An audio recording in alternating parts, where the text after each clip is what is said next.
Game of Hey, time. hey!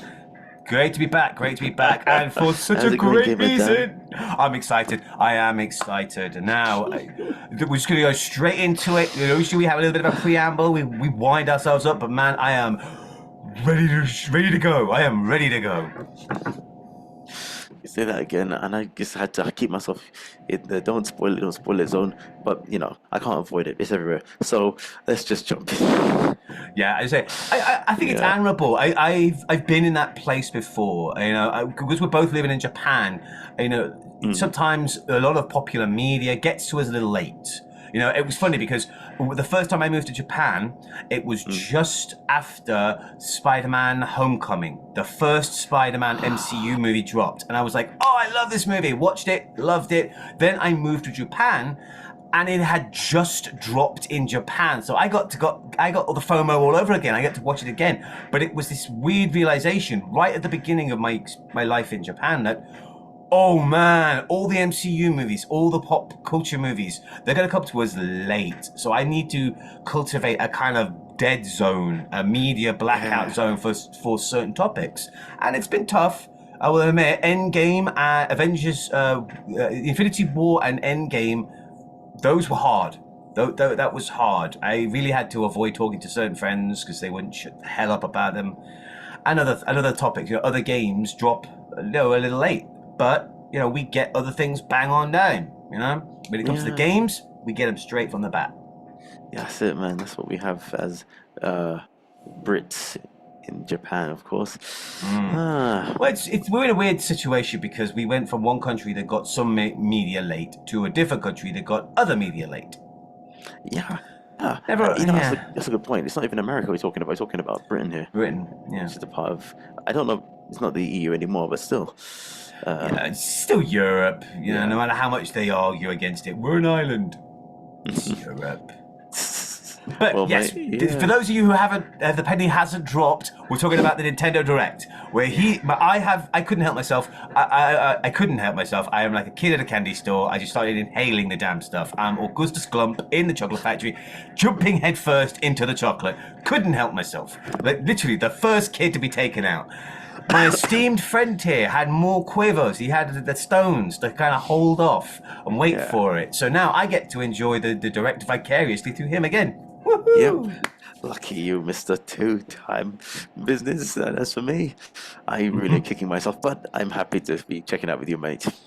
Yeah, well, everyone's talking about it. We've got a lot of things to talk about, to say about it, but let's jump straight in. Can you see the rating? Yeah. I can see it. Wait, it's a bit zoomed out now. That was on my end. It's all good. Okay, okay.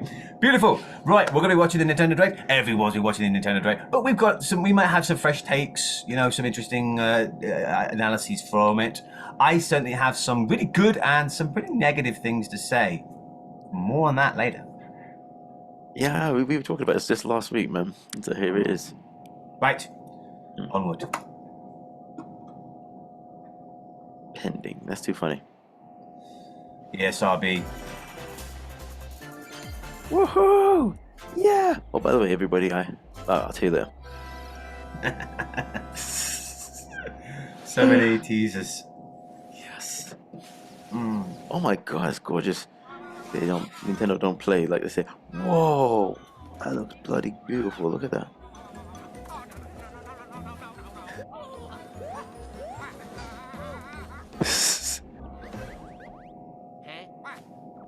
It's got.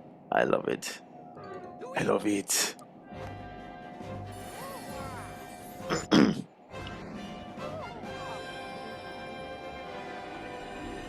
I love the way that after the Super Mario movie, wow, I. Oh, it hasn't changed what Nintendo's Mario is. no. Mm. I. Thoughts. Oh my I have blimey. thoughts and feelings. Thoughts and feelings. Good lord, let's look at that. That cell shading, toon shading, brilliant. It's very clever. It looks great, doesn't it? It works for this series. Makes you wonder why they haven't tried it before, but I think it's because they're really big on the 3D before. I think this is a good franchise to go that route.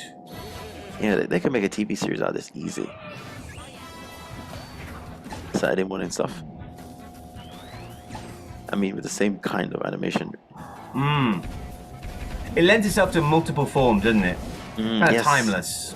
It's like a Wind Waker Zelda. Even now, it looks Exactly. great. Yeah, mate. Did you remember those Super Mario World is a blast from the? I mean, I know this is the English school that you're at.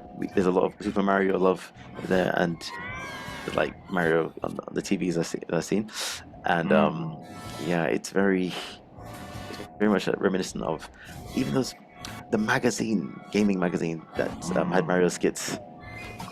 I like those. The Game Boy, the Game Boy days, man. That's so gorgeous. The game's called Mario. Oh God, yes. Oh, okay. Ship. Our long-time fans will know I'm an RPG. I'm a Metroid guy. And Mario RPGs, yes. The Paper Mario series, love them. Even their kind of low, the lull in the series with the sticker stars. But the Mario Luigi series has a long time been one of my favorites. I've played those games again and again and again, and it's been 9 years. It's been around 9 years since we've had a genuine Mario and Luigi, and honestly, I was kind of heartbroken because the company Alphaville, or the company that originally made them, shut down. They shut down. They were an affiliate of Nintendo. They weren't a Nintendo company, but they were an affiliated company with Nintendo, and they shut down a number of years ago. And people thought, "Oh, it's the end of the series." But what's come to light is that a number of them were absorbed into Nintendo. Nintendo kind of threw out a life raft, and a number of the staff were able to make the transition from their own company into the Nintendo ecosystem. And I think this is what we're seeing. We're seeing the fruits of that choice. Is that, hey, we've got a brand new Mario Luigi. It's got a different art style, not too dissimilar from the original one, but it's one that's solely its own, as you say, that's cel shaded, and it looks so good. We're getting the gameplay back. It's a whole different world. They're on a boat. Where is it? Yeah, they're on a boat going from island to island. That's cool. It's not just retreading. It's not just going back over the old. Oh, it's the Mushroom Kingdom again. No, new territories. I like that, and the combat, the kind of team attacks. Oh, they look good, man. They look good. That's gorgeous. Look at this. This is nuts. Nutty. So we got full-on enemies with names. You're charging up with one. You get the timing right. It's just like the Paper Mario series. You got to get the timing right. But if you get the timing right, ooh, satisfying, man. That is satisfying. Yes, mate. Oh my God. I'm stoked. It looks beautiful, and it's this year. It is dropping this year, so it's coming out near the end of the year. Oh man, it's exciting. This was I did not see this coming. I did not see this. This completely blindsided me. But literally, right out the gate, we've got ourselves a celebrated franchise returning in a brand new form on the 3DS. On the Switch. Yum yum yum yum yum. Give me. Dude, I got questions that I think I'll save some to the end, but I'll tell you, I lost one now. By the way, everybody, sorry if my voice is a bit rough. I recently got diagnosed with a doctor, vocal corditis. Taking a bunch of antibiotics for the week. It should clear it up, but that's why my voice is kind of gone. But I was wondering. Yeah, it's kind of really frustrating as a teacher, and you have to do all this singing and dancing. And so I just to take days off, which I hate doing. But that being said, but that being said, I'm still gassed for this. But I can scream with my eyes. But that being said, I was wondering, mate. First of all, let me ask you for a mini spoiler. Are there any mobile game entries in this direct? No, but there is. I won't spoil it, but no, there are no mobile games. There are no Nintendo mobile games in this direct. Interesting. I gotta say one thing, game it down before we press play. Pokemon Go, Mario Run, or Mario Kart. Was that it? Those are the only mainstream Nintendo games on mobile, but I think they were proving grounds. They were testing the water, getting the infrastructure put in place. I do foresee more, because we've, as I mentioned in the last one, we've had a changing of the guard. We, the last couple of years, we've had older, more resilient members of the management leave, and we've had newer members who are more open to contemporary business practices, good and bad. So mobile games are going to be making more of a thing, but I do think that we're also going to get Nintendo style characters popping into other places. Definitely. I mean, it's, like I said, every Sony, Microsoft, they all have phones. And I know Nintendo's like, now we've got the Switch, which is like, they're coming to the touchscreen world properly. Even so, it's good to have, because now the Switch, if Switch is effectively a home console that you can take with you, they'll need a new Game Boy. Although the Switch is a Game Boy, doubles as a Game Boy. It's just that. Well, it's funny you mention that, because people do. I think the public conception is that a Switch is a home console you can take with you. It's not, in your mind, a portable console, which is strange because the industry has lent more towards portability. Yeah, PC will always be, there'll always be the PC master race out there, but a lot of really big names have been bringing out portable consoles. To wit, the Steam Deck has gone gangbusters. A whole bunch of other companies have been releasing handheld PCs, and and the retro gaming market has exploded in the past 2-3 years. It's really gone to task, and it is. We've seen a lot more of a shift towards portability, but I do think that Nintendo kind of set that standard by having a home console you could take with you, as opposed to a handheld, which has its own connotations, has kind of a limited, limited games, smaller games. When you think portable, you think Game Boy, which good, but it's never going to be an SNES, is it? But now we expect top range, we expect perfect quality, we expect contemporary games played at 60 frames. I think what's good about on the go, and that's the Switch. The Switch did that. The Switch conceptualized the idea of it there not being a portable. It's just a console you can take. Now there are others, but I do think the Switch is the one that led the way. I think more than the. Yeah, true. And I think, the Vita really was going with good quality portable games. But however, I think the Switch made portable games cooler than anything else, because it's like, when you think about cool cool games, like games that are real games, not just how to say this. No, not just games that nerds are into. When I say nerds, I mean people who are really into games. Gamers, hardcore games are into. People imagine in the West, at least, the Xbox, the home consoles with cinematic X, Y, and Z. But all of a sudden, you have the nerdiness of the Game Boy mitigated, and mitigated with the idea of a home console that you can take with you in the Switch, even in the way that Vita didn't do it. I don't think. I think Vita was an anomaly. It was too good for its price point. They were selling it too cheap. It came out too ahead of its time. It had an OLED screen, which it took a while for even the Switch and the Steam Deck to get OLEDs. It had an OLED, a back touch screen. It was punching so far above its weight class and winning. It just kind of broke. It was the rule that proved that it was the exception that proved the rule. It was an exception to portable gaming that proved what we believed portable gaming should be. But I gotta say, the PS Vita, it should have done better. It really should have. On paper, it was a home console you could walk around with. It was phenomenal. It was basically a PS2 you could walk around with. But it just didn't get the attention. It was still a little bit too pricey for it was too pricey for a portable, and it was too cheap for a home console. It never really found its feet, which is a damn shame, because I still love mine. Yeah, well, that's it. This is a bit like this. People have this similar feeling with the Dreamcast.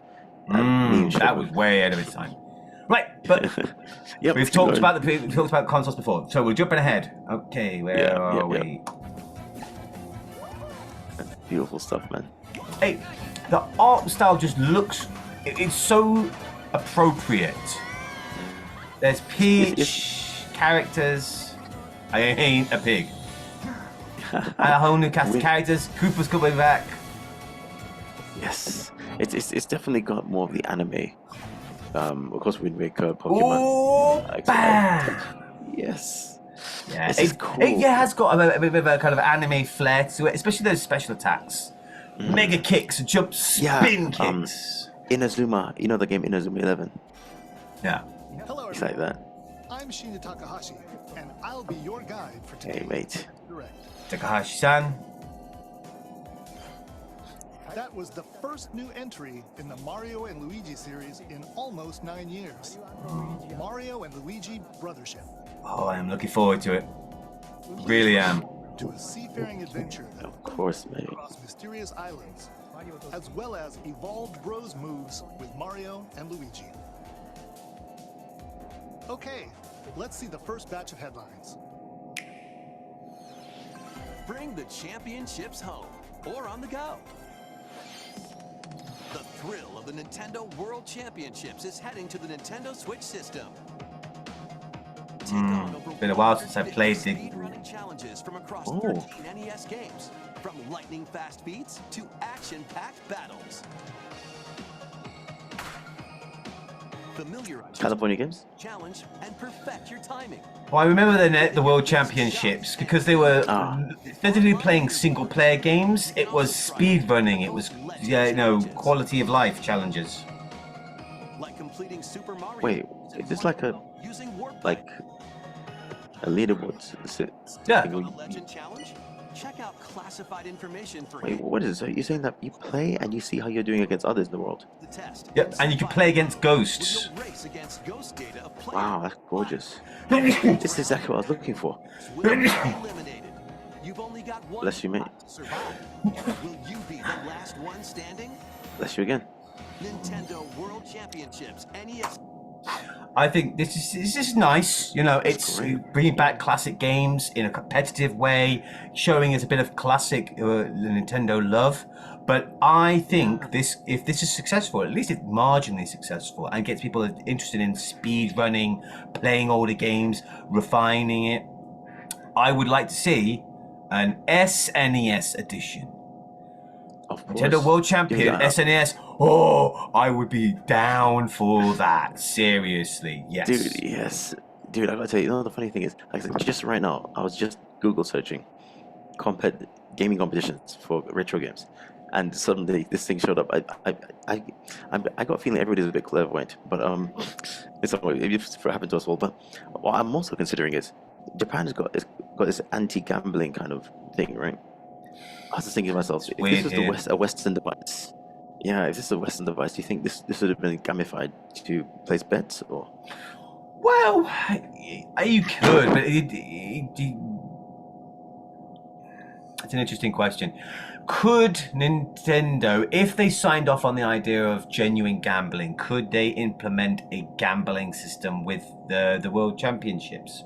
You know, you bet credits, and then you join a competition, and a bunch of people try and race to the end of a level. Whoever's first gets the credits.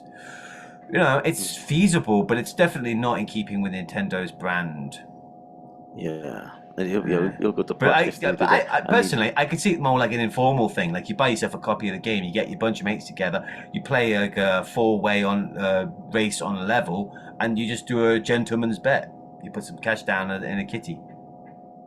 Yeah, I think that'd be nice. You know what? Yeah, that's one of the things I was contemplating as we were starting up this whole thing. But again, Japan. So that being said, yeah, I mean, because there is not. I mean, of course, gambling. When it comes to gambling, that's when people really want to cheat, first of all, and then the cheating gets a bit fisticuffsy. Yeah. You cheated me. Well, once money gets involved, people do stupid things because it's a resource that we need for survival and for that status. You know, people do stupid things for money. Shame, but yeah, it's understandable. But yeah, I like this. I like the idea of showing younger gamers, hey, these are the classic games that help build us, but hey, let's lean into more modern sensibilities, speedrunning culture. Yeah, let's make speedrunning mainstream. Yeah, I like. Of course, you can see Nintendo. They're sneakily trying to dip into the culture. That's our territory. And I say, what are people actually doing? Let's gamify this. And, hey, what's another thing? Even the Mario Maker thing. Mario Maker, it came after Minecraft, right? Yes. Of course. Of course. Man, what the hell am I saying? Of course. Sorry. Yeah. So I'm thinking Minecraft. I guess games like Minecraft. I think it's started to influence a lot of games. Again, I'm talking silliness, but a lot of games when it comes to breaking things down, getting the resources, building your own thing. And so, Minecraft was a breakout success because of a whole bunch of factors that all came out at the same time and created a perfect storm. Because it wasn't just Minecraft that was successful. Minecraft was a great game, a good engine, lots of replayability. It's a solid game as a game stand. It's also a really great educational, expressive tool. People could play it and make their own things. You see these people who've built entire replicas of Game of Thrones towns or working computers. You could build a computer in Minecraft that actually plays Mario. And that's incredible. But when it first started coming out and becoming popular, this was still pretty early days. This was when the changeover from YouTube was happening.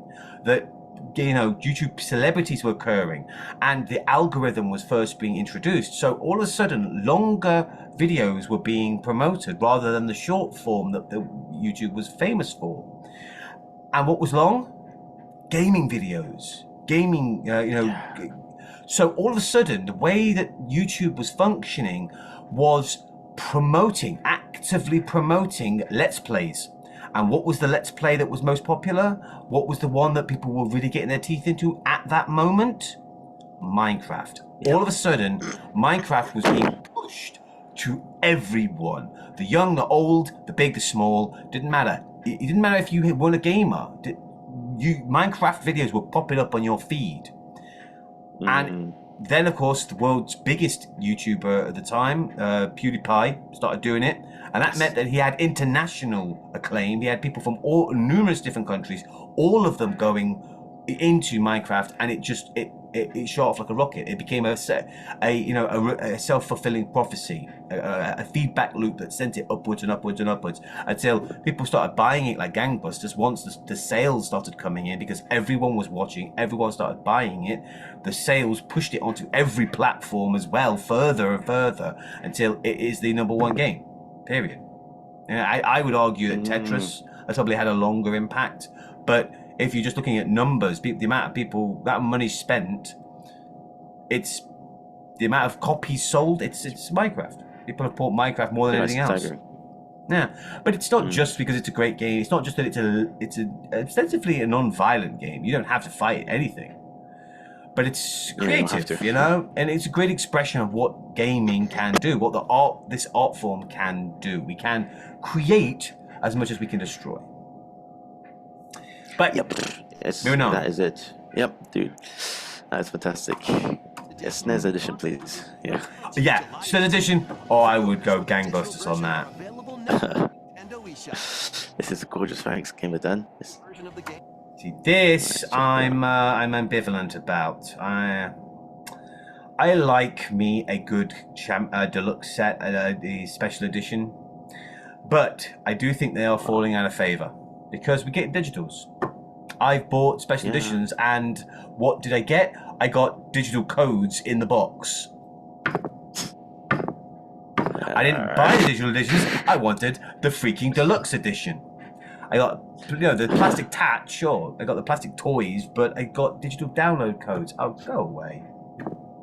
Yes, especially when it's a bit like cryptocurrency and gold. You want to have something that you can keep, that it won't just all of a sudden become inaccessible. Because, like, again, as you said, when websites bloody shut down or you can't access them, you really kick yourself. And you're like, Nintendo's been on a bit of a rampage recently. They've taken down a few more ROM sites. They know that they can't win. They've lost the court case against emulation. Nintendo brought emulators to task, and they lost for the most part they lost the little court cases, so they couldn't stop emulation, because if you own the game and you want to back it up and play a digital version of it, that's your right, it's your product. But they recently broke down the Switch emulator. They sued and brought it's done. They're not updating it anymore. They're not working on it. It's still out there. It's in the wilds of the internet. You can get it, but it's not being improved upon. It's a dead product, and they shut down not another Metroid 2 remake, a beautiful labor of love, a fan game based upon one of their own, and they're shutting down websites. They are making it real hard to us to get old games, which is a shame because they're not offering it to us. But they're dumb in that regard. But at the same time, you kind of can't blame them. It's just dumb. They have to. It's a very Japanese thing, man. Look, it's like here. It's very territorial. It's like, hey, this is our product. You cannot use it unless it's to a viable source. And it's the consumer protection. For them, we are buying their product. It's still their product. But for a Western perspective, if I buy it, it's my freaky product. If I want to use it as a tea coaster or as a frisbee, that's my own goddamn decision. But if I want to make a copy or mod it, my product. This is one thing I dislike about the Japanese way, which I'm sure you've experienced. And those of you out there who want to go from the West when it comes to Japan, you can run into this brick wall. Sometimes they have this robotic one purpose only for something approach to things. This is the way it was intended to be, and you're like, well, let me try and do it this way, and then they go back like a robot and say, no, this is the way it's intended to be. Well, you're stupid or something. Of course I can do this way. And then this is the way it's intended to be. Makes one up. Yeah, it's well said. It's the way it's intended to be. This is the purpose it was intended for, and this is the way it shall be used. It's pretty. Yeah, even in mundane stuff like kitchenware and house appliances and whatnot, they are very, very specific. But moving on. And annoying. Yeah. That's given. That's a given. What about next? The final battle of Fairy Tail is about to begin. You know what? Fairy Tail was a shonen anime that I watched a little of, but I didn't really get into. It wasn't that it was bad. It's quite good. Even the early stuff's really good. But I never kept up with it. Set in the vast kingdom of Fiora, Natsu prepares to fight. It feels Ghibli-esque, like isn't like a company, not Ghibli, but a company that's like inspired by Ghibli, like Ni no Kuni. I can't put my finger on it. I mean, I like the fact that it's a turn-based game. That's nice. And I'm sure that if you learn more about it, it's all magic. They've all got magic abilities. But KT, they do a lot of anime games. I liked their anime games. I liked their One Piece games. And this looks, Koei Tecmo do good work with anime because they got that visual style down pat. It looks just like the anime or just like the manga. It's going to be good. But honestly, Anything to say? Oh, I gotta say, mate. Especially guys coming out this winter. I don't know. To be honest with you, I haven't followed this title too much. Do you think fans will be like really anxious to get it before winter, or do you think if it comes out winter, it'll be like, hey, it's available? Or I think it's interesting you said fans. I think the fans of Fairy Tail will probably be excited to pick it up, but they're not going to be clamoring. There's more than enough stuff to be doing. When it comes out, they'll pick it up. There's a lot of games that when it comes out, I'll pick it up, but I'm not chomping at the bits. Those tends to be the real big titles. Yeah. I mean, so would you call this filler? Well, it's a stopgap. It's like it's not a filler because it's not worthless. I think when I think of anime fillers, I think of them as just kind of throwaway stories. They don't tend to be that good. They tend to be quite cheap and quite simple, following tropey things. This is a solid game out from a solid series, and if you're a fan, you're going to enjoy it. It's just not going to wow a lot of people. I don't think this is going to not going to turn people to Fairy Tail. If you're already a fan, great. If you're not a fan, what's That's whatever's I'm next. getting those vibes too, man. Yeah. For sure. I say I like the idea that it's a turn-based. I think that's quite nice. A lot of the One Piece games tend to be just swarms of enemies. They're Muso games, loads of enemies, bam, bam, bam, big swings. And the Naruto's 10 games, they're all one-on-one fighting. So, but this is One Piece, Naruto. Are these people all connected? these are all anime. No, I mean, are they all like Dragon Ball's Jump comics? Are they connected by brand? Yeah, they're all jump. They're all jump. All of them are jump books. They're all jumps. Wait, yeah, Dragon Ball, One Piece, Fairy Tail, Bleach, Naruto. It's all. Man, It's all. I've been misled in my trivia about company names. I'm embarrassed. All right, let's move on. Yeah. Moving on. Can't believe it. Anyway, well, it looks beautiful, I'll say. This is one to talk about.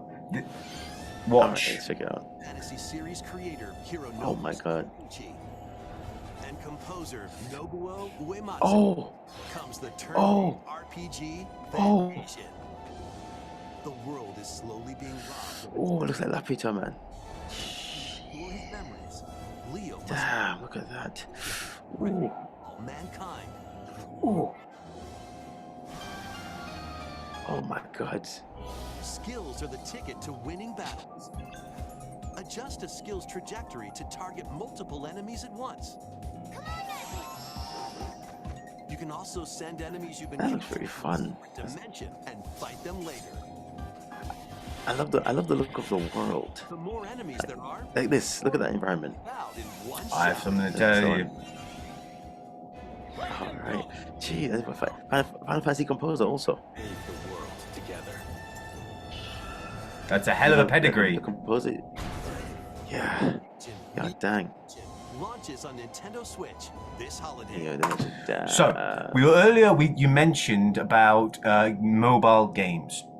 Now this game is not a Nintendo exclusive.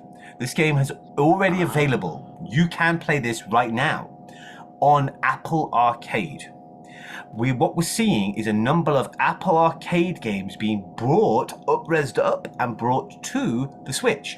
The last Direct, the one we watched with our professor, had a Ninja Turtles game, Ninja Turtles Shadow Dimension, and I was, I'm excited. What I didn't know at the time was it was actually an Apple Arcade game. Don't have an Apple product. I don't have an iPhone, so I can't play it. So I'm excited for it to be brought out on the Switch. This game is also an Apple Arcade exclusive that's been brought over, and I think we're going to see a lot more games that were popular on other platforms being brought to the Switch for a bigger market. But here's the kicker, here's the big one, buddy. You talked about the backgrounds of this game. Yeah. When they designed the game, they made actual physical models. That's not a 3D environment. That's a picture of an actual model. Think Warhammer.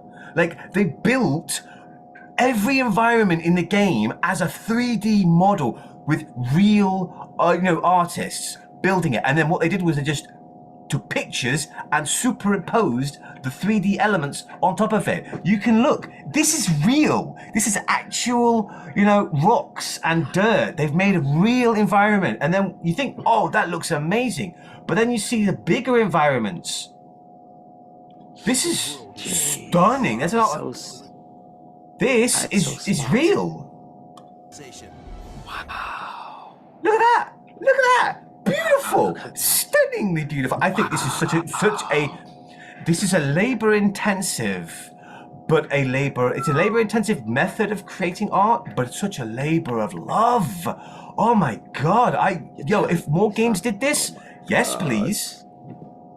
We've got a great director, a great composer, and the art style. Oh, it's a banger. I am picking this up the moment it comes out. Yeah. And oh my god, dude! Oh wow! And it's on the iPhone right now, right? Apple Arcade. Well, yeah, they mentioned it in the battle. You have skills, and then the skills you have an arc trajectory. Well, they used a touch screen to change the trajectory of the attack. That was the kind of gimmick. It was, hey, select an attack and then select the trajectory. Well, they're going to do the same thing. I think they're going to do the same thing with the Switch. I hope they're going to do the same thing with the Switch, where you can change with the touch screen. I'd love that. I would love that. And in the corner, this is a game changer for me. This is such a clever game mechanic. As you're running around in most RPGs, especially JRPGs, you get the enemies coming at you. Well, you don't have to fight them in this game. You can stockpile them. Instead of fighting a bunch of smaller enemies in a series of small fights, throw them into your sack. And then when you fill up the sack with enemies, pop in and take them all on at once. In which case, those arc trajectory attacks are going to hit a whole mess more enemies. It's just like power leveling the game. Oh, yes, please. You can level up so fast with that method. Dude, that is ingenious. And again, the composers, just to clarify, composer, the song composer, yeah, is oh man, the soundtrack's going to be a banger. It's going to be good. That man knows his way around an orchestral piece. Like I say, yes. I was excited about this. I am really excited about this because we've had a number of other bigger companies buying up smaller companies. This is just the way of commerce. You know, big companies eat smaller companies. Just like big things eat smaller things in nature. But it is nice to see collaborations rather than acquisitions. Where it's nice to see that the companies that are making games for platforms are bringing those games to other platforms. I've wanted to play that Ninja Turtles game, the one that announced in the last Direct, for a long time. And I couldn't because I didn't have an Apple phone. But it turns out that not only was I missing out on a great turtle game, but I was missing out on a whole plethora of great games. Beautiful, well-crafted games that I couldn't play, but now they're coming to much more mainstream platforms. That kind of collaboration, I like. That's it. Yeah, dude. This is what I'm talking about. I think we were talking about this 2 weeks ago about the human touch thing. Especially in the age of this, the AI stuff, when people can see that care has been put into the composition of even how companies are structured, let alone how the game is made, like in this case. And it's things that when you get that and the audience appreciates it, you got something that you can't clone so easily because people have that thumbprint. They're aware of that thumbprint that makes it unique thing. That it's a bit like, I don't know if you had King of the Hill and Foxtrot. When they're trying to wreck the whole thing and just take over and stop Bobby Hill from growing up and retcon the whole past. If they could, they would have kicked out Hank Azaria. No, Hank Azaria. Sorry, Mike Judge. Yeah, but they know that if they went that far, they should kill the whole show because Mike Judge is smart enough to beat Hank Hill's voice. So it's like and a bit like my father with Family Guy and all that. When you have something in there that the audience say, if you mess with them, or hey, you've got such good chemistry to the point where the audience would not stick around. And either or, at the very least, they would value it in an irreplaceable manner. That's when you got something real, and it lasts. We're seeing it less and less in films, but we've almost never seen it in the gaming industry. But the idea of the auteur, the singular creator, being able to craft something that is solely their image, their creation. You remember directors, great directors who had their own take. Your Kubricks, your Spielbergs, your Quentin Tarantinos. These guys have such a unique take on their field, on their medium, that it's you watch it. You don't even if you watched it and didn't know, you would know. That's a Kubrick movie. That's a Tarantino movie. Come on. But we don't see that as much in video games. We know that big companies try to squash out the individuals. We don't get a lot of names in games. We attribute games to the company. Oh, it's an Ubisoft game. Oh, it's an EA game, and we give them the credit. When it is the creators, it's the people out there in the trenches, putting in the time and the work to make these great games, and we don't give them the love that they deserve. And hopefully, in time, we will. But as it stands, I don't know the names of a lot of great directors. A lot of games that I love, I don't know the names of their directors. I don't know the composers. I just know, this is the game, and this is the music, and that's the company. It's like Bethesda screwing over. What's the name of the Doom composer? Those of you who are watching and screaming at the screen, you know, I know. The guy who composed the music for Doom 2016, just incredible. Just fantastic work. And then he got boned with absolutely shafted by producers for the sequel for Doom Eternal. You know, he put a lot of great work in, and they took it, chopped and shredded it, and used it as they would. The soundtrack was just abysmal. I mean, I gotta say that terrible. Yeah, when it came to when it comes to Yu Suzuki, on the other hand, that's a dude that I can support these games. Like, when who made this? When I play Hang On, and I played Outrun, I just could say, it just feels. I mean, as far as some retro classics are concerned, and of course when Shenmue came along, I don't know what it was. Of course, the thing is that was his last thing.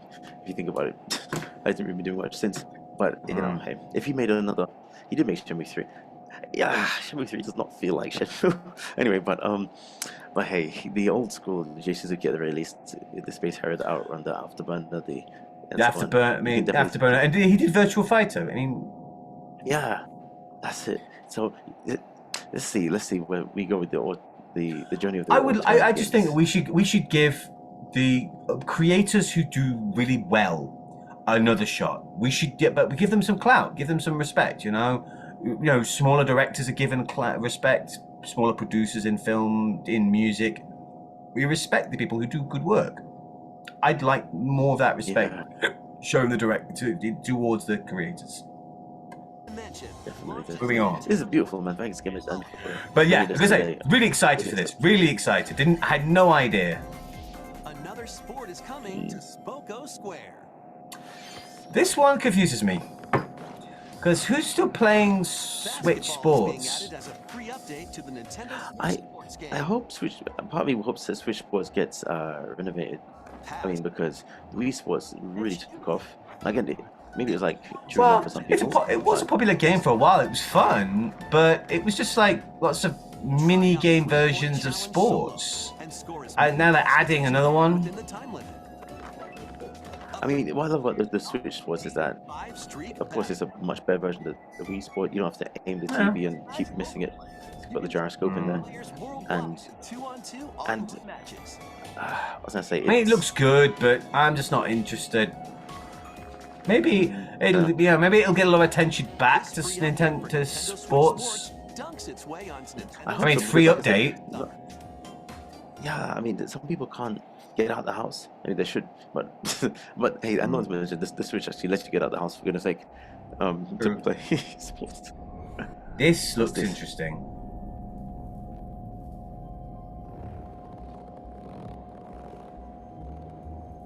You're very good by holding back. I know you know what it is. Well, I like the storybook aesthetic. It looks like a drawn image. Definitely. That's one thing I love about cel shading these days. They're really making good strides to make it hand-drawn like. Except it'll never be the actual same thing, but it's got its own flair. The geometry is just too accurate to look actually hand-drawn, but it's got its own thing. Like I said, it's got a style. It's the hand-drawn aesthetic. It's not actually drawn, I don't think. But yeah, I love the No, just make an idea. I got no idea what this is. I mean, it's clearly a Metroidvania, a traversal one. It's about a little robot in a big factory, and maybe it's about going around a space station, as in the orbit, and you're trying to figure out who you are, memories. I don't don't know. But it looks good. Huh. You know, it looks you know, beautiful, and the gameplay is simple enough that you know traverse your way around, find different abilities, yada yada yada. Yeah. But I know see. I so mean, little. we'll hear more from it. Yeah, I hope so. Yeah. I say I would Yeah, like yeah. to see more, and I will say Focus Entertainment. They've done some good work in the past. I recognize that logo, Yeah. so I am into. I would like to see more. I want to see another trailer. Yeah, Mhm. but again, it's not. I'm not jumping out of my Yeah. seat. Yeah. It's something. Moving on. Yeah. It's an array of cartoon classics. This one though. Leave Cartoon update for classics. Disney Illusion Island. Oh no. Monarch's greatest detective is solving a Oh my mystery, God. and only Disney. friends can help. Oh yeah, man! This is an update to an existing game. It was basically the sequel or a remake of Illusion Island, Illusion Castle. But the visuals are beautiful, absolutely In the brand beautiful. New adventure, Mystery and Monarch. Man. Uncover hidden Disney. Oh my God. throughout the world. Then use the dashboard to crack each case. What big secret lies at the end? Start sleuthing because this free update launches on Nintendo Switch later today. I like those shadow drops. It's like, hey, this thing you like, have it today. That always goes down well with me, even if it's something I'm not interested in. Like, yeah, that shows love. You know, you've been working on this, Yeah. and boom, the reveal is the drop. Yeah. Oh, and Kiddie Island. Adventures await. I'm not a fan of farm-em-ups. I don't play Stardew Valley. I don't play Animal Crossing. Any of those games, they have no ending. There's no beginning, middle, and end. All right, you just do it indefinitely until you collect everything, and then you just stop. That's not the kind of game I like. I want a story. But it does look cute. I'll give it that. The Sanrio characters are all there. PT's a great brand. For those who like it, enjoy. Yeah, I feel that might be, as we know, it's a huge market media. Of course, it may not be our go-to, but it's definitely, there's no question. I mean, we both know it's like teaching kids, and they say Animal Crossing, Animal Crossing, Animal Crossing all the time, all the games that they play, and not to mention, what I was gonna say about these lot, Animal Crossing. Pokemon is a clever. I think it appeals to girls and boys because it has a bit of both. You have you gotta become the Pokemon master, but you gotta catch them all. And that's the. But to be honest with you, they're both finite goals, aren't they?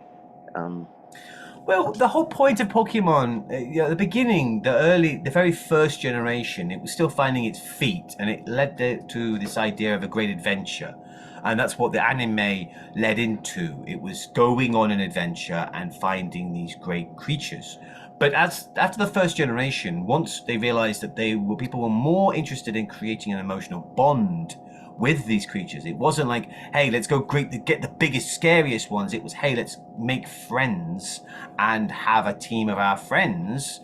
The anime lent right into that. We had the spin-off Pokemon Yellow, where you just played the story of the game, of the anime.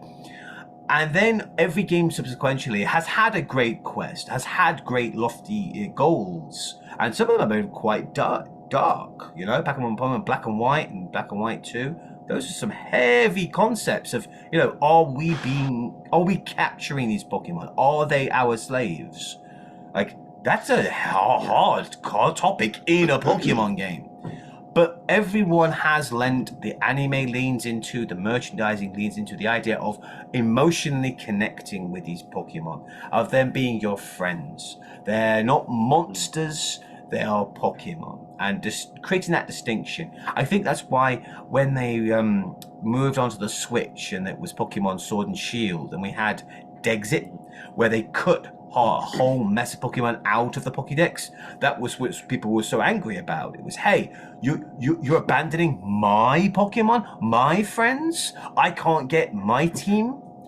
Well, you spent a decade in building up this idea of an emotional connection to this Pokemon, and now you're cutting them. No! The earlier games got around that, you know, with Black and White. They, I don't know, was it X or Y? No, Black and White. Yeah, Black and White Black and White. had an entirely new Pokédex. No old Pokemon during the game. You had to do post-game to unlock older Pokemon to get the national dex. That worked around it. People were okay with that because it wasn't like you were picking and choosing which Pokemon you would add. It was, hey, white slate clean, brand new selection. All new Pokemon.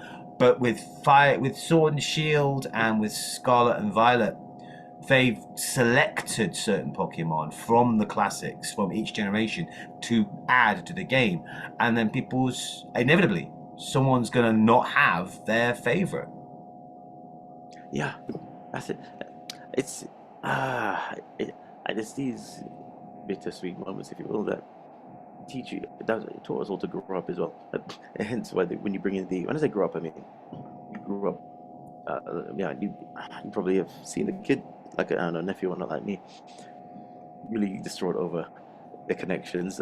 Let's say the Pokemon was losing a battle, I'm gonna die, and whatnot. But you learn the taste of bitterness and sweet success when you finally get it. And even messing with the dynamics like that just teaches you how the game industry feels. Yeah. So, at times. Yeah. I say the Hello Kitty Adventures. It's going to be great for people who like that branding, like that franchise, and like those kinds of simple, relaxing games. And it's true, that we play games that are antithetical to the times we live in. If we live in times of peace and prosperity, plenty, people don't have many problems, we play war games, we play violent games, we play scary games, we play Silent Hills and Call of Duties.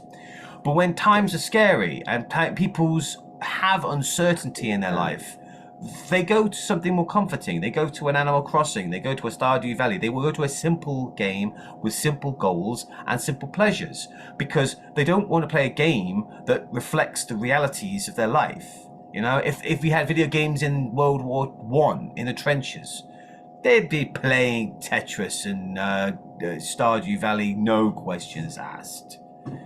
But during the 90s, which was for the most part, for most of the world, not all, but for most of the world, it was quite a peaceful, prosperous time. We had the greed of the 80s married with the ethics of the 2000s. The 90s was a good age. Besides the artwork, medical, but it was a time of plenty for a lot of people. Hell, there are genuine talks about the end of war. We reached a point of human civilization where we didn't have war anymore. Of course, then 2000 came along, and we had 9/11, which sparked off the Iraq War, and yeah. And here we are again, and with threats, we can use some Hello Kitty. Yeah, I suppose it's exactly. This kind of game is primed for this time period. This is a game that can really sell when, pardon my language, when the defecation hits the circular air movement device. Blades. Yeah. Yep. Look at that. Yeah. That's cute. That is cute. And I am still learning them with their names. I like Cinnamon. Analysis, man. Right. I really know Kitty the most. I've just been. Everyone knows Kitty. We got Kuribo and Sanji, I think, the frog, and I know that's Cinnamon because that's my favorite. But moving on. Yeah, it's very, very popular. It's a really popular. Sanrio is a company that weaponized cuteness. They did it. I'm taking that one. I'm taking it. This is the one I was thinking of. Wacky sports game. Oh my god. Seriously, Looney Tunes Sports. Happy. That is genius. I can't scream right now because of my voice, but that's genius. But watch out for It's a game changer. That's a game. Yeah, that's a game changer. I'm telling you right now. Nintendo Switch this fall. What's up, Doug? That's all, folks. Let's game on. That's great. Classic characters, classic absurdity, the over-the-top antics in a sports game. Yes, all of that. Yes. It feels like it feels like another Angry Birds resurgence. You think Angry Birds are like a Looney Tunes vibe, Yeah, Because it's so simple. The imagery people couldn't get straight away. And sports, you think, as Angry Birds had a simple mechanic, and Looney Tunes-esque characters, this pure comedy just by looking at these animals, funny animals, does a trick. Yeah, Yeah. This feels like a match made in heaven. I'm honestly surprised we haven't had this sooner. We've had Mario sports, we've had Sonic sports, we've had a bunch of different types of sports. Why didn't we have Looney Tunes? Why? Crazy.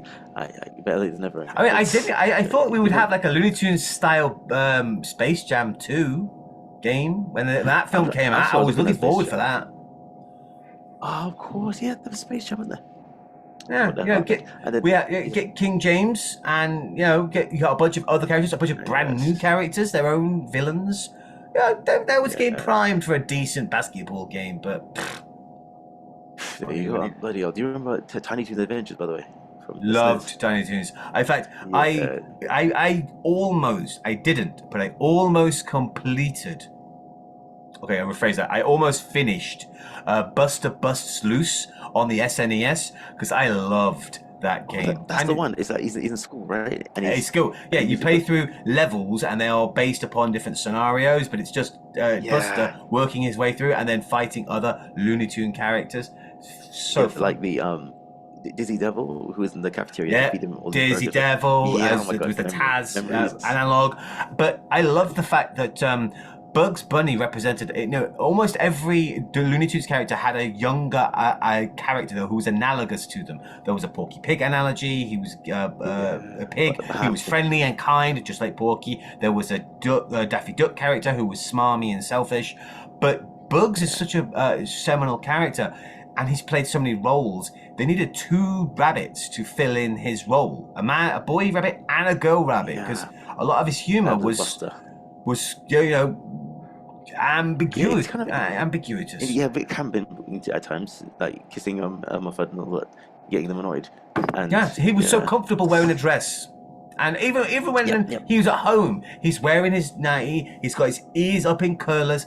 The guy had such a range of gender tropes that he could just jump in and out of. The man was, he was the con king. He could do anything to anyone at anywhere. He was untouchable. So when they had characters for the juniors, like the little versions, they needed 2 rabbits to pull off that kind of dynamic. He had so much going for him. I am a man who appreciates Bugs Bunny. I will admit, he's a great character. He is such a layered character, so much smarter than he had any right to be. Yes. Absolutely, mate. Absolutely. But yeah, I am excited. I'm looking forward to this. I will say, looking at the models, they're a little chunky. They're a little poor. But I think that's just because the graphics aren't perfect. But I do think that's just because that they have to adapt to the different styles of game. You've got tennis playing, football, basketball. So they have to be able to switch in and out. Plus, they need a certain plasticity to pull off the kind of toony style looks. So I'm hoping that it's not just cheap. I'm hoping that there's a reason why.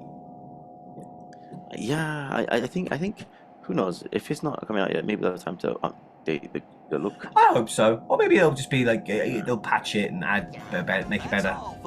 Let's see. Game on. The rodent looks excellent. Even Daffy. And imposter role. Okay, here we go. As a noisemaker, In the sloth. devices on others as a tracker, or turn invisible while taking out players as a phantom. Suss things out when this free update for Among Us sneaks onto Nintendo Switch. That's a popular game. That is surprisingly popular. Like even in Japan, it is really popular. Professor Suzuka, man, she taught me how to play it on with her a dude from college, and we were all playing, the 3 of us, and I was like, all right, this is Japan's culture. I feel like I tapped into. We were playing in Japanese, so thankfully she's quite a good translator. But oh, that's nice. I say it's fun, and it's the human element, because it's not just running around playing mini games. It's emergency meeting, and then talking to everyone and having to kind of suss out who is the villain. It's a great game. Today. Yeah, I play at my current school, and the thing about Among Us is that it's a party game turned into a console game.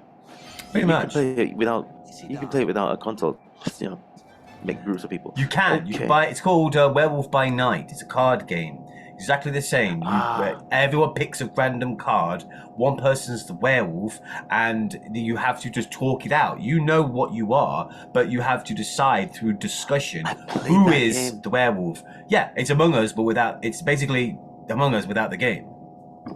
Yeah. But this art style is. It looks exactly like Fairy Tale. We've had two games that had the very same art style.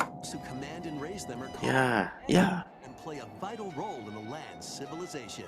10 of Pharmagia must run. Yeah, that is Fairy Tale. That is the exact manga drawing style. That the eyes, the face shape, the hair. That's a Fairy Tale.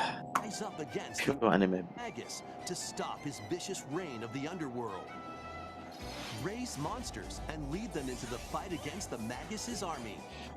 Plant seeds, then cultivate, and harvest them to make your buddies come to life. Now, unlike fantasy game, Fantasia, not Fantasia. Was it the Final Fantasy-esque game we were playing earlier? Was it called Was it? Oh, something Neo. Yeah, whatever it was called. The other one. But so I'm saying that game. I think they did something very clever by putting handmade art in the game. It sets it apart. I was just looking to see if there's anything particularly distinctive about this game. I mean, I gotta say those bottle plants look pretty interesting. It's basically let's farm monsters. So I have an actual farm. I have to farm animals and then use them in a Pikmin style battle. It just feels like a hodgepodge of other games' ideas. Like, I'll take the farming from that game and the monster management from Pikmin or Overlord, and boom, I put it into an RPG, a JRPG. I'm not saying the game's going to be bad. It looks good, but it does feel so derivative. Just come on. We'll see. So far, I can feel it. Yeah, look. Although, I generally love this, but it's So you train them like Monster Rancher. Give commands to your monsters and exploit enemy weaknesses in action-packed combat. Elemental weaknesses, that's Pokemon. Yeah. Battle buddies in your party to call forth a giant fusion cell. That's Yu-Gi-Oh! You sacrifice a bunch of monsters to summon a big monster. And wreak havoc on your foes. Yes.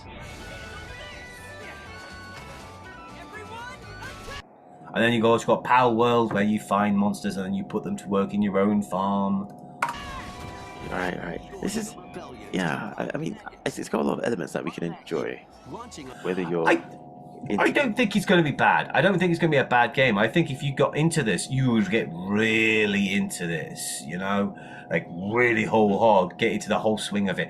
But it's just, it's hard not to see. I've seen this trailer before, and it's on rewatching it, it's really hard to overlook just how by the books it feels.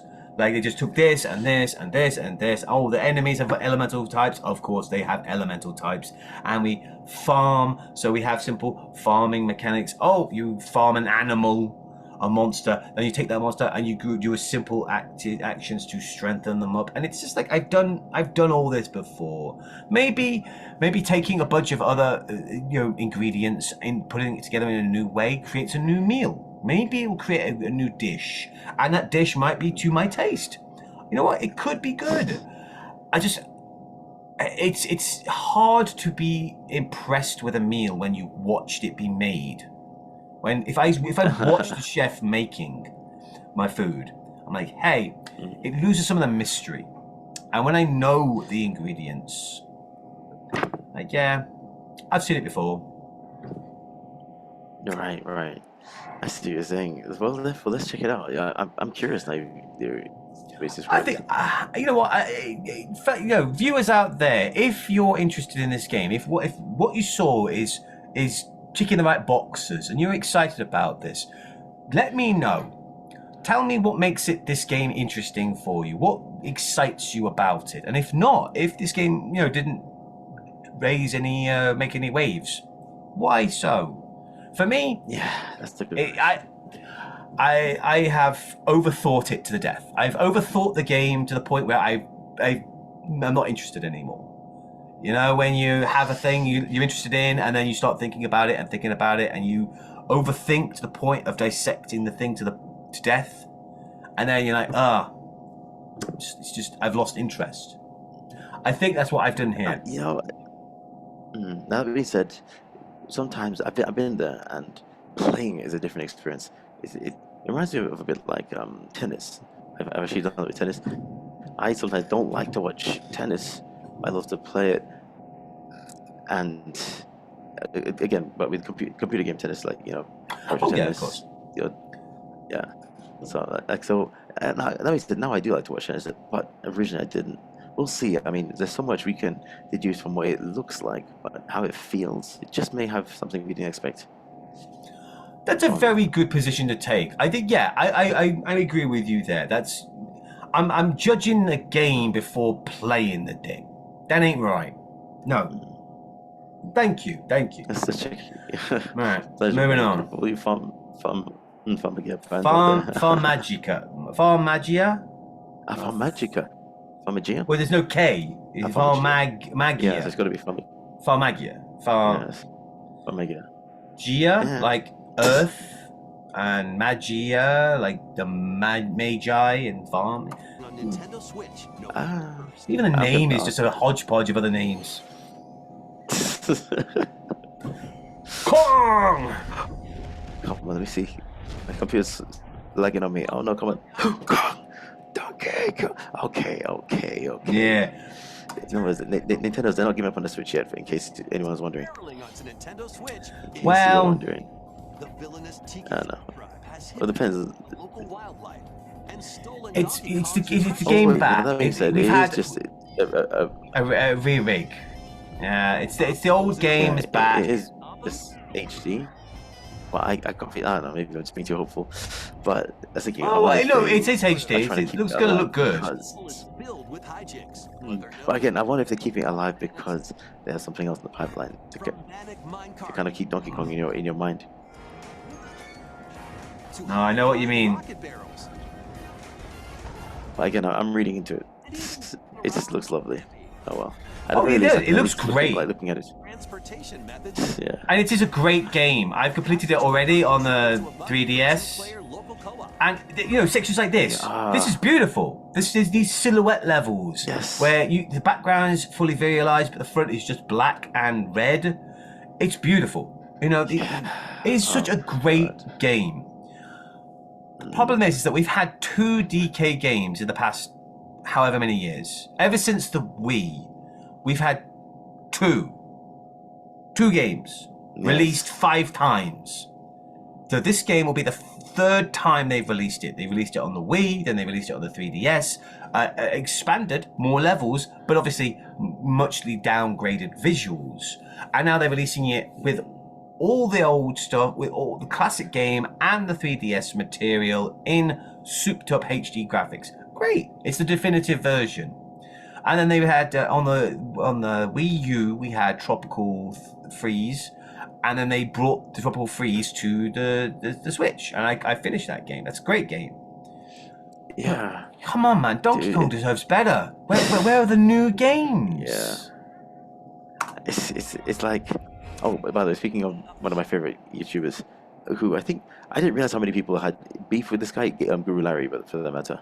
But it's like, oh right, I didn't realize he has a bit of a slew of enemies. But that being said, one of his the last video he put up was a rerun of an old episode, but with re-recordings of some.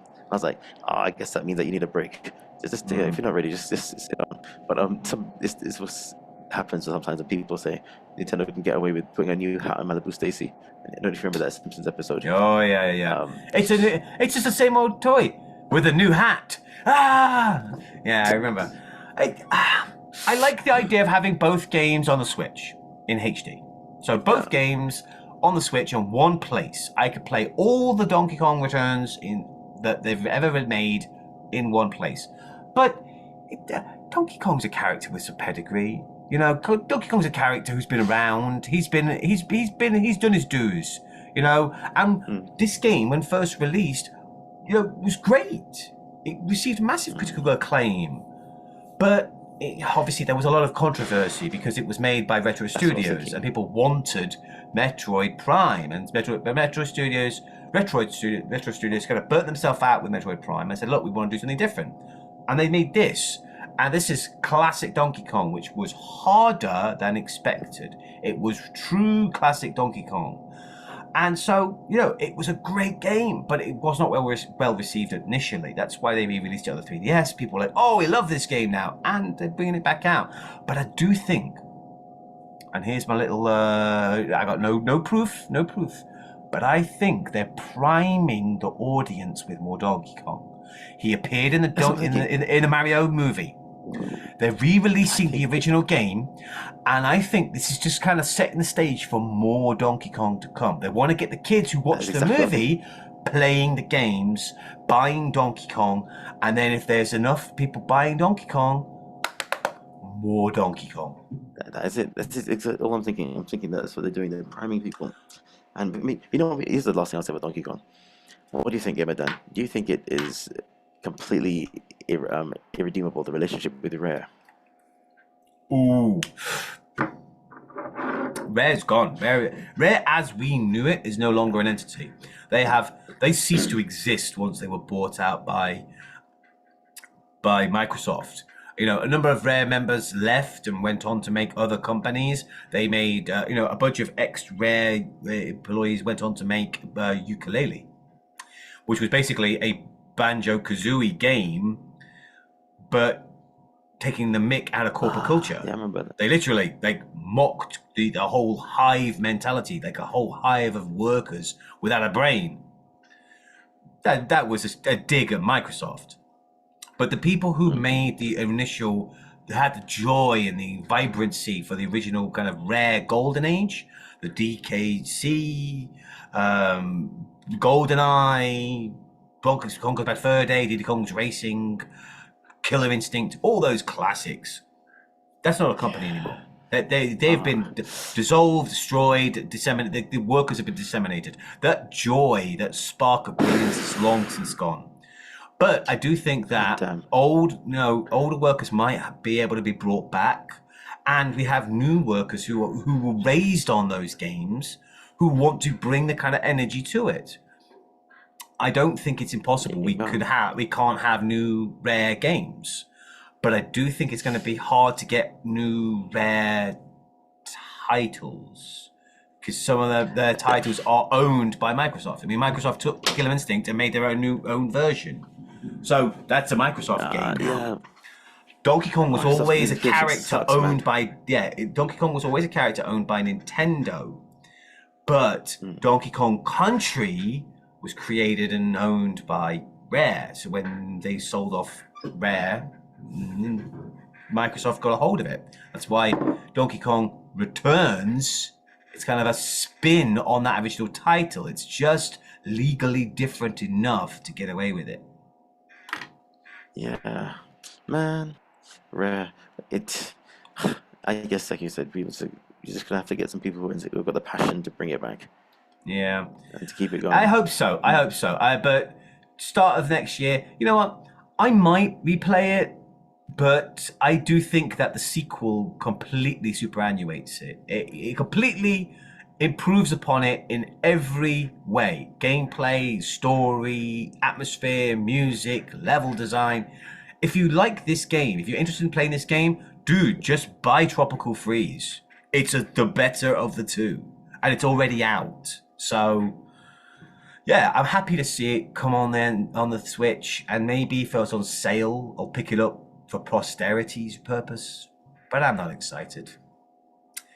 I just hope that we can get more. I hope that enough people get excited, enough kids who saw the Mario movie and saw the large presence of DK in that movie buy this and encourage Nintendo to buy.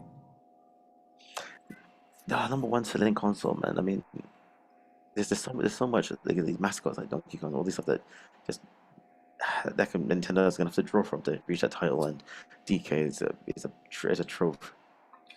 Damn right. Right, here's a fun one. Yep. Wow, so it's very. The tide is nigh and I'm holding on. Come on. I wanna be your number. Quest. Dragon Quest. Yes. But this art style, oh yes, please. Yes.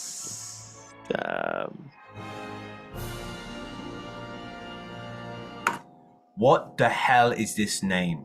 Dragon Quest 3. Great. HD 2D remake. Interesting. Maybe just. I get. It's like you said. Too many Ds. Too many Ds. Yeah. A HD 2D. No. Is it HD or is it 2D? I get what you're saying. You remember earlier in the video, we talked a little bit about Japanese sensibility, how this thing is made for a specific purpose. And they kind of label stuff the same. This is a HD game, but it's a HD version of a 2D game, and it's a remake. So it's literally exactly what it says on the tin. But seriously, just call it Dragon Quest 3 Remake. You know, just simple. Yeah. But this, I think. this style, I think this needs to be the golden standard moving forward. This, like Octopath Traveler, have a beautifully realized 3D world, a HD world, with a 2D sprite characters moving within it. This is the way we bring back classic sprite-based games, especially RPGs. Yes, this is the best. This is if this goes down well, if this looks as good as it does, I think this is the gold standard now. I would love to see like classic Dragon Quest games, maybe some Pokemon games. Yeah. But, like imagine, said, just watch this and imagine. Yeah. Pokemon. Yeah. Oh, goosebumps. Just for absolute. Imagine this is Pokemon. Just a gorgeous environment, and then being able to have kind of 3 fully realized fights. Yeah, exactly. It's so vibrant just by looking at it. It looks great. I think, you see what's great. You see, when you play Pokemon, sometimes, especially like when they have the 3D attempt at the 2D world, it can be very not kind of flat, and even though it's got shade, it feels super cartoony. Like like it's just there's no depth. But here they take the time to add the depth in the world, and it's like if I was Pokemon, I would never get off the. I'd never put it. I just want to see. I want to see earlier Final Fantasies like this. I want to see more Dragon Quests like this, and I really want to see earlier. Some classic Pokemon games like this. This just looks great. It's just a great way to do it. Hell, oh my god, if they did a Chrono Trigger like this. Yeah. Come on now. Speaking my language, mate. But I think they'll pick it up. Audiences will start to let their voices be known, especially through our commentary. I hope so. We're gonna push the needle, man. Yeah. I think these are games that helped forge the tropes, the identities, made the industry. You know, people who are full adults now. When they were young, they played these games, but they played them the way that they were able to back then. But now we're experimenting. We're trying different ways of bringing those games back. And I don't like the way they're doing the Pokemon games are bringing back older ones. You know, Shining Pearl and Brilliant Pearl and Shining, whatever they're called, the latest of the remakes of the Pokemon. Oh, no, that kind of plastic toy chibi style, it does not look good. Something like this, however, really works because it leans into the authenticity of the classic games. The classic games had great, wonderful worlds. We just want to see those worlds souped up a bit, you know? That's it. We'll see. I mean, on the next Pokemon Direct, I don't know if they get the message by then, but still. It's hoping. But Yeah, I like this. To Nintendo Switch, November 14th. Yeah, he talks a little bit about the game. Let's continue with more headlines. What have we got? Let's have some fun, Co. Say hello to Jaws? Wait, He-Man? Great Scott! What? Is that Marty McFly? The world of Funko is coming to life. What? Action-adventure mashup for the ages. What? What? More than 60 What? This feels like a variant on the Lego universe. Lego Dimensions. No, yeah, Lego Dimensions. Where they had all the different play sets. You bought a Lego play set and you plugged it in and you were able to play a section or a level, a mini game based upon those characters. And it can have pop culture characters from across the spectrum. You had, your classic cartoons, you had your movies, you had your monsters, you had your heroes and villains. I think this is just like the next iteration of that, because Funko Pops are crazy popular. They got Funkos for like every major franchise, but now we can take those characters and plug them into a real world. Being able to play as Prince Adam from Masters of the Universe and Orko, and then go into Hot Fuzz and having the Simon Pegg's character from Hot Fuzz. And then along flies, the Superman character, Invincible. It's a mix and match, mix them up. Cute, but look, Ramona Flowers from Scott Pilgrim, and there's Scott Pilgrim. Oh my god, yes. What? Oh yeah, the Mummy, Rick O'Connell and Evelyn from the Mummy franchise. His wife, yes. Yeah. In the name of. It's cute. If there could potentially be so many pop culture references. Brendan Fraser. As you explore locations based on over 20 iconic Oh, there's Ramona. TV shows and more. Use special skills. Yeah, Shaun of the Dead. That's fantastic. Yeah. Oh my god. This is. Oh, yeah, there's a character from. Western. That was a character from Five Nights at Freddy in the Mummy franchise. Each with their own unique puzzle, hidden Yeah. areas, and familiar photos. Dinosaurs Jurassic from Park. World and Cylons from Oh, Battlestar this Galactica. is a Western. It Shut feels like yay! Tricky. I'm getting that celebrity deathmatch vibes. Yes. Oh, that is so true. Yeah, it is real celebrity deathmatch. It's that kind of take the characters and just really cartoonify them. Hang around. Yeah, I like that. Universe. When Funko Fusion pops onto Nintendo Switch, September 13th. I want to know more about the gameplay, but I will say that looks cute. That looks fun. That's a passing diversion. Funko. If it's a bunch of like self-contained little adventures, I could pick that up and treat it like a vampire survivor game. A game that I'm not playing actively. I just pick it up and play for a little blast from time to time to just progress a little further, a little distraction. I can do that. Exactly. It's fun. I haven't got anything back. But the moment they start selling Funkos in the game, screw 'em. We've got a smorgasbord of spooky, silly, and strategic games. Ready for an adventure of ghoulish proportions? Summon your courage. This is a remake of the 3DS version, the 3DS game, this number 2. Goofy ghosts Honestly, it's the weakest of the series. and other supernatural shenanigans.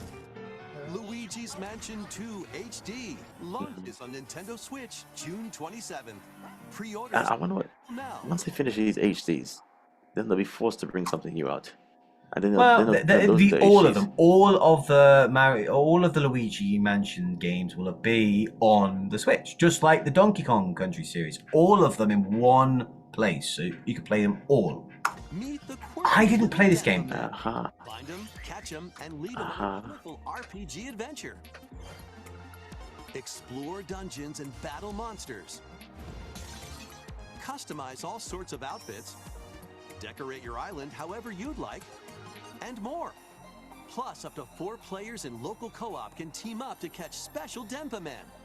The new Denpa Men is free to play and launches as a timed interesting. Cute. Nintendo Switch, July 20th. It feels a little bit like a... Whoa! Strategize away in this tower defense installment of the Metal Slug series. Take control of your forces and pulverize enemy strongholds. Metal Slug. Over 300 units with different abilities. Tower defense version. Looking forward to this. And build out your decks to win tactical tussles. That is the one I'm talking about, You can people. also slug other players in A few games kind of just get me hooked on the machine, but I can't put it down Nintendo Switch system. until I've. Embark on in this eagerly awaited Excuse me. roguelike Guys, I'm never going to play this game, though I want to so badly. to prevent an apocalypse. what do you mean you're going to play it? You don't want to? Nightmares I want to, I really do, but the way you play this game is completely antithetical to the way I like to play RPGs. I got the first one. I actually own this game on 2 different platforms, on the Switch and on Steam, but I can't play it. I can't. Because the way you play is the characters are worthless. You play as like the overseer, the manager, and you bring in workers and you burn them out and then you hire more workers. But I don't like that. I get attached to my characters. If I'm playing through sections of monsters and killing monsters and going through dungeons with a team, I get attached to that team. But the goal isn't to get attached to them. The goal is to be completely apathetical to them. They are they are tools to achieve your goal. You have to be like. There's a great quote by the Jimquisition. Stephanie Sterling said, "The way they play the game is to treat this game like you're an exec and just burn out your staff. Hire a bunch of staff, burn them out, throw them aside, and hire new staff." I can't play like that. I don't like to play like that. But it's such a great game. I've watched videos on the lore, the story. I really like the first one, and the second one looks to be even better. But it's just one of those things that it's like there's some sports I'm never going to play. I'm never going to play pickleball because it's just not a game I want to play. Just the way you play isn't the way I like to play. That's a very good summary, man. And that if the game is to be played in that manner, it's just, it just may not gel. Yeah, but it's a lot of great games. Maybe one day for. Yeah, let's see what happens, man. I recommend it if you could get into it. The first one is a great game. The second one is even better. These are great games, but I personally, I can't do it. I can't. So, but that's not a knock on the game. That is just the way I play. It's just not for you. It's just not for me. Yeah, I feel you.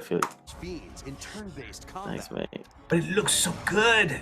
And upgrade your I think maybe at some point you're gonna break your standard and say, let me at least try. Launches on Nintendo Switch, July 15th. Pre-orders begin later today on Nintendo eShop. More classic titles are on the way. 4 Swords. Play Link's classic 16-bit adventure and Okay. take online to explore In HD. randomized dungeons in The Legend of Zelda: A Link to the Past 4 Swords. Experience the remake of Samus's first adventure in Metroid Zero Mission. Plus, coming to the new Nintendo 64, Nintendo Switch Online Mature 17 Plus collection of games. Didn't know this was a thing. I don't have the expansion pack online. I don't want to pay to play a few random games, but apparently there's a mature section now. Interesting. I guess too many complaints, maybe. Well, the game's a little more violent. Yeah. You got hand it to them. Brave the dangerous lost land to stop the campaigners' nefarious schemes in Turok, Dinosaur Hunter. And Hello, can you hear me? Yep. Oh, sorry, Mike, you froze for a second. Yeah, that's fine. Maybe I froze actually. Corporation to end their alien conspiracy in Perfect Dark Perfect Dark. online multiplayer. I really like this game. GoldenEye. I loved 4 Perfect games Dark. will be available for Nintendo Switch Online Plus expansion pack members later today. See, this is what Nintendo should be doing more of. They should be bringing more of their classic games onto their title. They litigious. They sue anyone who uses ROMs, but a lot of their great games we cannot play. They need to bring out, what is this? 4 games out of the hundreds they have. Just open the floodgates, man. Give us a whole mess more. Make this service that I'm paying for worth the money. I think they're trying to hold back because they think if you drop it all at once, then we won't have anything left. Yeah, but we're running to the end of the console cycle. We've gone through an entire console generation, and we've got not that many games. I like that they are bringing out more games from history. It's not just all NES and all SNES. Now we've got N64 as well. We've got Game Boy Advance. Yeah, that's good. That's the right thing to do. But the speed at which they do it is glacial. It is just so freaking slow. They should be bringing out 4 games every couple of months at the latest. Honestly, the way that the amount of games they have, the lack of energy it would require to bring them to the Switch. They could be doing 4 games a month. They could be doing like PlayStation Plus or Xbox subscription services. Every month they bring out a new game. Boom. Nintendo needs to be doing that. They need to be bringing out classic games every month to keep us interested. And they got more than enough games. They've got multiple platforms. And I think it's that the rigidity of upper management, if you will, who just the old guard just think, no, you don't need that. You're going to wait until we say you want it. Yeah. You know what? I'll pick up my PlayStation. Right, moving on. Set sail to Yeah, mate. I haven't played this series. This is Verona. Okay. With the ability to communicate with phantoms. I will take all of this girl. Join her on a journey to save her friend Ash. I haven't played it either, actually. That's why I did. I think this is a remake. Installment in the Phantom Brave series. Oh no, it's Phantom Brave series. Take on tactical turn-based battles, where you'll combine the phantoms you've befriended with objects in various ways. So the premise is that you have the ability to talk to ghosts, and you could capture ghosts to use them as allies. But instead of it being like a random battle in Final Fantasy VII, you're walking along, boom, the screen swirls, you start a random battle. In this one, the enemies are wandering around, but you can start a battle at any point by setting a circle, and then you can battle within that territory. But then what you do is you attach a ghost to the items within that territory, and that's how they're going to fight. So that the chick with the blonde hair was a barrel. She put a ghost in the barrel. Now that chick's got a hammer made out of a barrel. Yes, it's very Kirby. It's interesting. Look, fine. You attach to an item. To maneuver them. Boom. You've got a thing. Combine with a cannon to attack a large area. A fan to blow enemies around. Or combine with Verona herself for show-stopping abilities that can turn the tide of battle. Sorry for this internet. So he's freezing my image. Phantom Brave, the So it's an interesting premise, but I don't know this series, Phantom Brave. Maybe it's just gone under my radar. But it's this idea of infinite combinations. Which ghost, which item to dictate the flow of battle. It's clever. Definitely, I feel it. Again, sadly, everybody, thanks for telling me, Gamidan and audience, with my voice sounding very grumbly and my freezing camera. I just realized I was stuck for a while, just like. Anyway, but that being said, the game Phantom Brave, I want to play it. I haven't played. I think the way you described it also just makes me say, I feel like I'm missing out. I don't know what it is about some of these games. They feel like, because I don't normally play them. If I suddenly to play it, I all of a sudden find myself feeling like I'm a generation behind or something. I don't know. What do you think? Am I being too? It's interesting when you discover an entire franchise that you didn't know. Like, hey, it's Phantom Brave. They said this is the latest installment in the Phantom Braves, Right. meaning that there are other Phantom Braves I missed.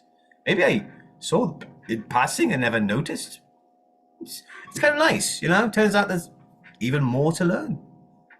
Now, take a breath. Take it. Breathe in.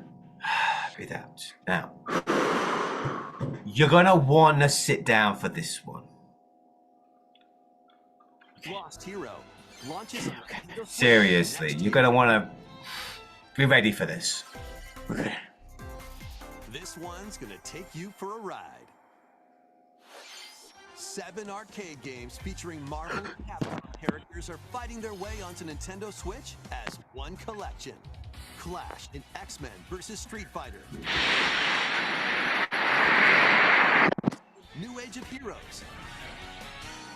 Take down the Kingpin in the beat-em-up side-scroller The Punisher, and more. I knew it! Dude, this is right in your wheelhouse. This is straight down your lane. Oh, seriously, man. That's the thumbnail, man. That's the thumbnail. God, yes, you know me very well. This is my jam. I need it. I need it. Yeah, I can't scream because my I voice is gone, but. am excited. Oh my I mean, God. bringing back the Marvel vs. Capcom, yeah, that makes sense. Even the X-Men Street Fighter, Marvel Street Fighter Super, but they've brought back Children of the Atom, the real Marvel superheroes, the real early ones. That's a level of love. That is labor of love. Man, my man, and my thing is, I got a special space for me. Sorry, you're right. I'm kind of freaked out right now, but I was like, but anyway, Marvel vs. Capcom 2. I played that game, and I couldn't get on the internet for some reason. Every time, and I kept trying to get Gambit and Juggernaut, and I was like, I see people playing it. I'm like, I never got it to play it now. With they've made it so that it taps into your Wi-Fi. Yeah, I'm gonna get. I've been living in poor man's land for a while with emulators and iPhone games, but I'm gonna shell out the dosh. I'm just gonna play it. I just have to before I die. Dude, seriously, I'm not a big fighting game guy, but I'm picking this up. This is a. Oh man, this is a collection. Seriously, hell. And those of you who know, the Punisher beat 'em up. That's a pretty good game. It was originally only on arcades, but it's like a watching. Final Fight kind of thing. Oh my God! And I've got this grovelly voice. I wish I could scream. Select online mode to challenge rivals around the world. What? Co-op in What? Sorry, I gotta say that about 5 times. What? Crossover What? museum to view What? I like that. I like that.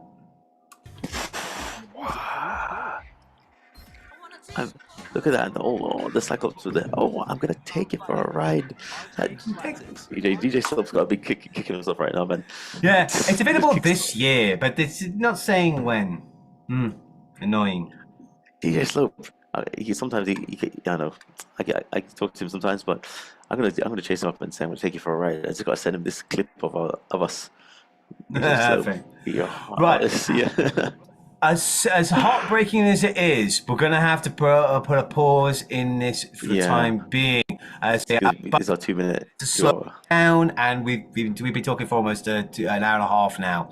So we will be Yeah. looking at the second half of the Nintendo Direct, but I wanted to reach this point. I thought we're going to have to push on and get to at least this point for you, my friend, for you. Q&A, oh, what an ending. Yeah, right. 2 hours what we normally got, and but that blew me away, my man. Yeah. That was it. Thank There's you. a lot I of great. really appreciate it. No worries, no worries. I'm happy I got to be here to see your smile. I knew that this was so. This is so up your lane, man. This is just the whole road. But there are some big titles being released soon. They're on the Nintendo Direct. They're coming in the second half, so we'll be coming back soon with the second half of this. But unfortunately, technical issues, and we end up rambling for so long that we'll be here all day long if we watch the entire thing. So. Oh my gosh, my voice right now. My man, right. dude. Live comment. Oh, by the way, your live stream. You're preparing some Steam playthroughs, right? At the same Yes, time. I say I've been recently. Steam had another Next Fest. I've been playing demos. I've been recording those. They will be up within the week. I just got a few more demos I want to play because I can't stop myself. I can't help myself.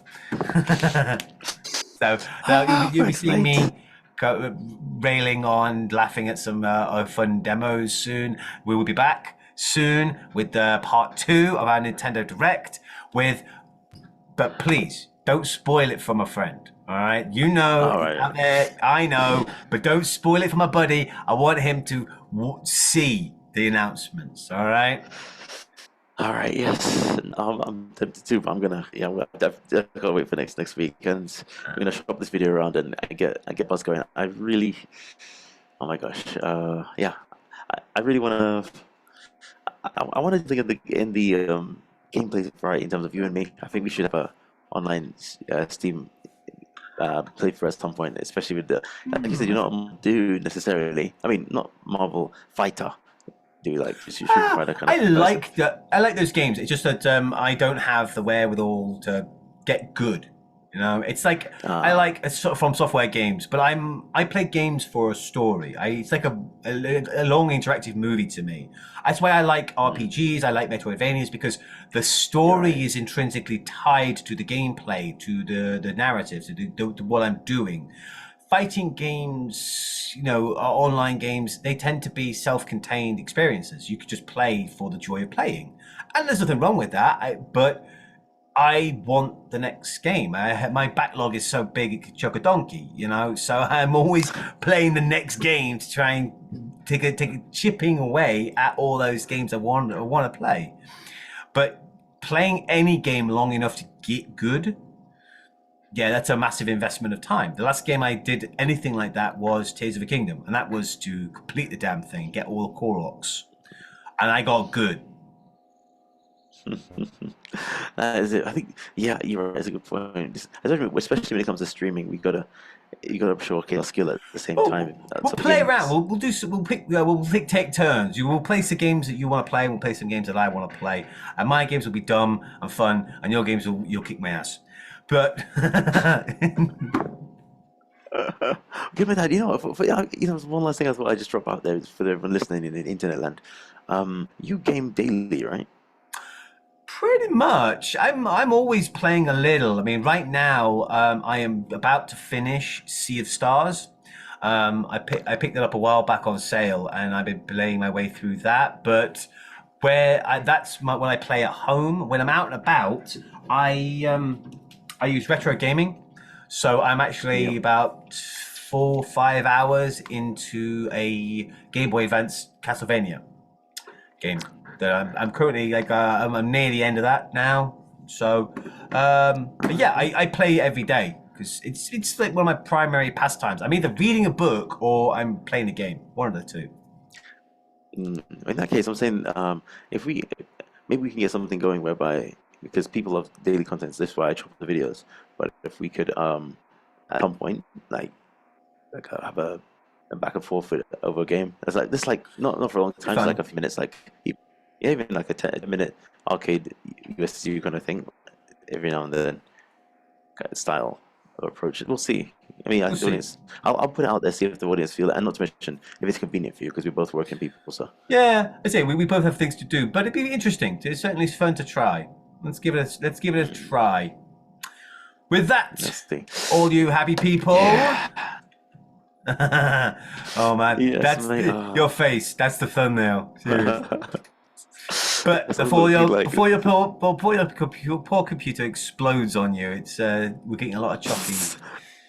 Yeah, for sure. Yes, let's give it a break. Thanks, mate. We'll catch you next time. Peace. Next time, peace. Peace, mate.